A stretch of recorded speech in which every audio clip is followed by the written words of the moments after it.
Israel launches strikes on Palestinian West Bank camp. A large-scale Israeli military operation is underway in the northern West Bank city of Jenin, where at least 4 Palestinians have been killed and dozens injured. Mayor says home rammed and set on fire as France detains hundreds more protesters.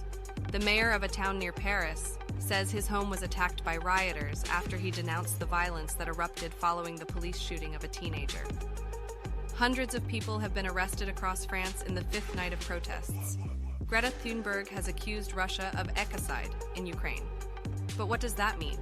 The Swedish activist has used a legal term that refers to the intentional destruction of the environment or natural resources by a state or corporation.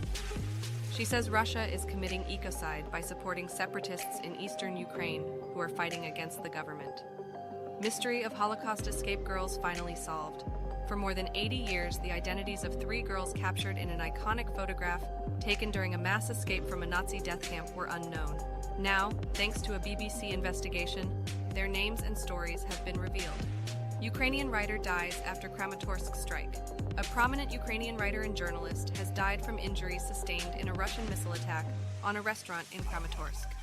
He was one of at least 4 people killed in the strike that hit the city center. Western talks have resumed. Here's what that means. Iran and 6 world powers have resumed negotiations on reviving the 2015 nuclear deal that was abandoned by former U.S. President Donald Trump.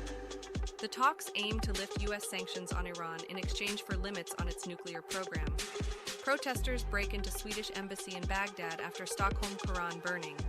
Angry protesters have stormed the Swedish embassy in Iraq's capital after a far-right group burned a copy of the Quran in Stockholm.